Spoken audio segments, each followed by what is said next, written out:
On vient de comprendre pourquoi l'univers, les extraterrestres et la vie ailleurs nous captivent autant.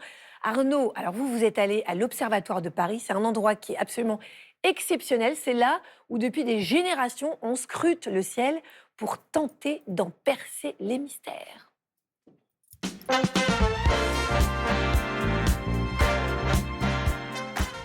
Barbara, on a rencontré quelqu'un qui a les yeux qui pétillent autant que vous quand il parle d'astronomie.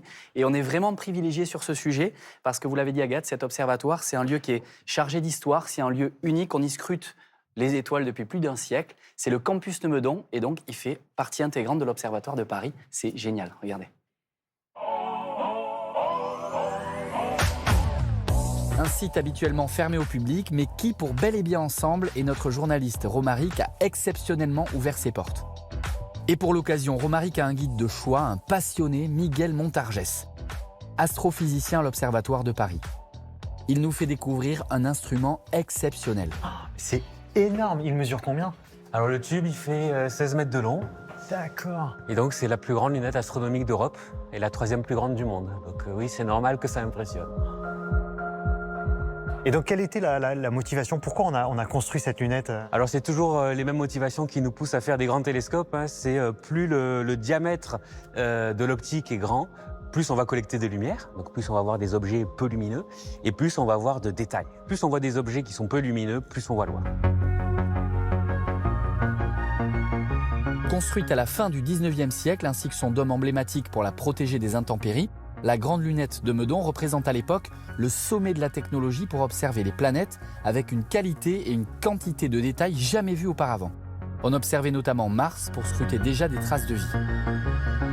Il y avait plusieurs astronomes qui, en observant la planète Mars, pensaient voir des structures très régulières, rectilignes, ça ne peut pas être naturel.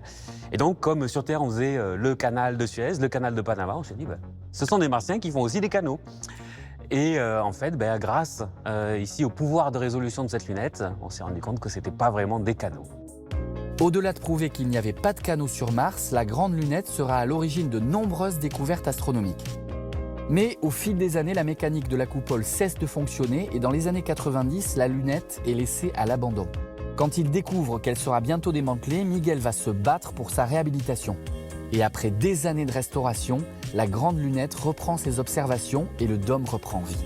Donc là, vous me dites que si on veut, on peut ouvrir le dôme et regarder. Alors regardez non, parce que nous sommes de jour, mais ouvrir le dôme, ça, effectivement, on peut. Prêt? Toujours. Vous êtes les premiers à en profiter de l'ouverture au moteur. C'est vrai? Oui, bien sûr. Waouh. Comment ça marche concrètement une lunette comme ça quand on l'a créée à l'époque?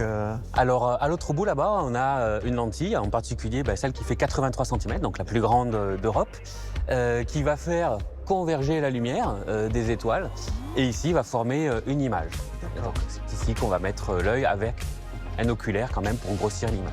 Et donc là, on le tient et on... Et alors, on peut effectivement la mettre plus à portée. Ah, ça bouge. Ça bouge. Et donc là, il y a 125 ans, des gens regardaient Mars à travers cette lunette-là.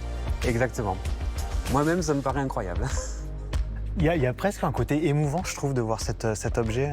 Pour rien vous cacher, la première soirée où on a observé, j'ai eu une petite larme à l'œil. Quand j'ai mis l'œil là, c'était le rêve de 15 ans qui devenait réalité. Donc, Et on comprend son émotion car voici les planètes que l'on peut observer à travers cette lunette. Et quand on regarde vers le ciel, on ne peut pas s'empêcher de se demander s'il existe de la vie ailleurs. Alors, croire qu'il y a quelque chose, ça fait peut-être du bien, mais moi, je dois dire que juste être là, dehors, même sans un instrument, à regarder le ciel la nuit et voir toutes ces étoiles, ça me fait du bien aussi, même si je ne pense pas forcément qu'il y a du monde là-haut.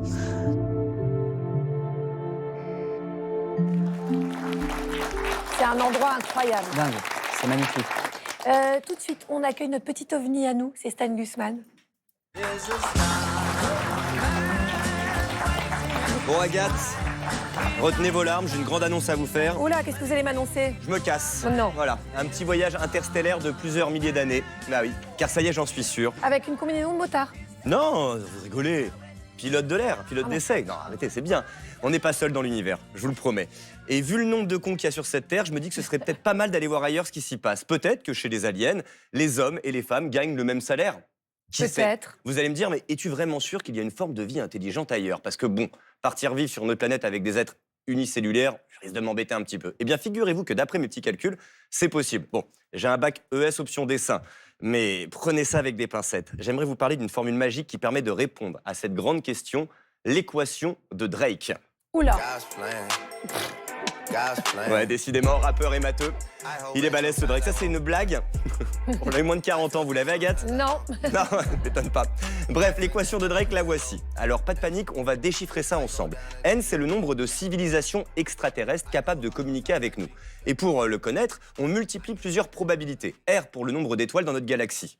F pour celles qui ont des planètes, N pour celles qui pourraient être habitables, FI pour celles où la vie apparaît et devient intelligente, FC pour celles qui développent une technologie suffisante pour communiquer avec nous, et L pour le temps pendant lequel les aliens émettent des signaux détectables. Pour faire encore plus simple, on multiplie les chances d'avoir des planètes habitables par les chances que la vie apparaisse, évolue et passe à la 4G intergalactique pour entrer en contact avec nous. Mais alors, qu'est-ce que ça donne au juste? Le problème, c'est qu'on n'a pas toutes les données de l'équation. On arrive à estimer le nombre de planètes habitables, éventuellement celles où la vie pourrait apparaître, mais beaucoup plus difficile d'évaluer si cette vie est intelligente. Mais bon, pour peu qu'on soit à brin optimiste comme moi, on peut se dire que l'univers est tellement grand qu'on peut raisonnablement penser qu'il existe quelque part là-haut une civilisation plus avancée que la nôtre, qui a réglé ses problèmes de climat, de guerre, de charge mentale, bref, tout ce qu'on n'arrive pas à faire ici.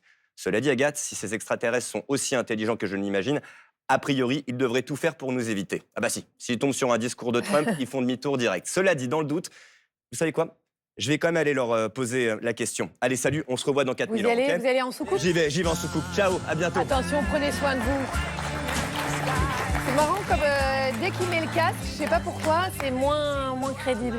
Sarah, qu'est-ce qui se passe? Vous vous agitez, il n'y a pas d'extraterrestre qui vous voit? Non, qui me voit non, mais à mes côtés, Nicolas. Ah. A une question C'est pour mieux. Elios. Oui, bonjour Elios. Je voulais savoir pourquoi, quand on parle de vie d'ailleurs, certains imaginent des petits hommes verts et d'autres imaginent plutôt des monstres, des aliens monstrueux.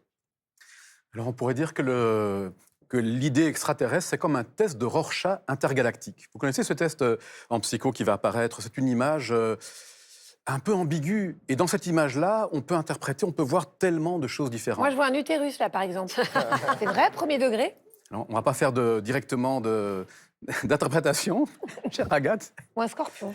Mais donc, chacune peut y voir ce qu'il a en lui. On pourrait dire, je pourrais reprendre Anaïs Nin, l'écrivaine, qui a très bien résumé ça. Elle dit, tu ne vois pas le monde tel qu'il est, tu le vois tel que tu es. Et donc, peur, envie, joie ou autre chose, curiosité, tu vas projeter dans l'extraterrestre ce qui est déjà en toi. Ouais, voilà. Vous avez vu quoi, vous, Sarah, quand vous avez regardé l'image?